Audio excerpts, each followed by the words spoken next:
उनका बयान है अफसपा को लेकर विड्रॉल ऑफ ट्रूप्स, पीडीपी का क्या स्टैंड है? देखिए, अगर आपको मालूम हो तो हमारा जो फंडामेंटल बयानिया है, जो हमारा पार्टी का मैनिफेस्टो रहा है,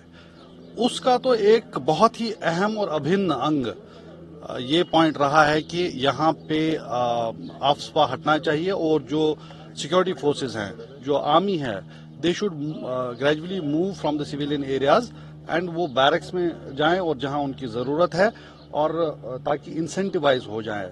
लोगों को इंसेंटिवाइज किया जाए पीस के लिए। लेकिन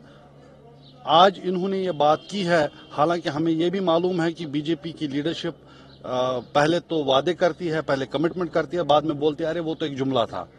इस केस में हम उम्मीद करते हैं कम से कम कि ये जो उन्होंने बात की है इसको ये लोग इम्प्लीमेंट भी करें। और मुझे लगता है कि ये जो एक प्रेजेंट करने की कोशिश की जा रही है कॉन्फिडेंस बिल्डिंग मेजर, तो हमको लगता है कि ये तो होना ही चाहिए। और इसकी शुरुआत कहीं ना कहीं व्हाई डोंट दे स्टार्ट कि जो हमारे नौजवान बहुत बड़ी तादाद में जेलों में बंद हैं, चाहे वो जम्मू कश्मीर के जेल हों या बाहर के जेल हों, उनको उनकी रिहाई से क्यों नहीं इस प्रोसेस की शुरुआत की जाती। और जैसा कि मैंने कहा कि जहां तक अफसपा की बात है, जहां तक सिक्योरिटी फोर्सेस जो आर्मी है उनको बैरक्स में भेजने की बात है, वो तो फंडामेंटल रहा है हमारी पॉलिसी को लेके। और आपको याद होगा कि जब एजेंडा ऑफ अलायंस बना, जो अहम मुद्दे जिन पे लिख के लिया गया था उनसे कि इस पे काम करना है, उसमें भी हमने इस चीज को सर फहरिस्त रखा हुआ। सर, अमित शाह के बयान में ये भी सामने आया कि उन्होंने एनसीपी खासकर पीडीपी दोनों जमातों को यहाँ पर कहा है कि यहाँ पर जितनी भी किलिंग्स हुई है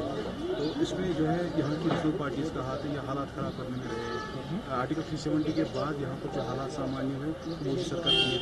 की। देखिए, हम तो बार बार यही कहते आ रहे हैं कि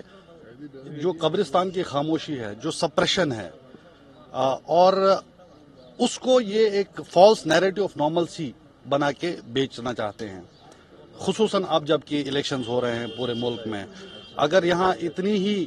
जो है हालात इतने अच्छे हैं, तो ये जो कुछ हो रहा है, जो इतने सप्रेशंस हैं, जहां आप लोगों को बात नहीं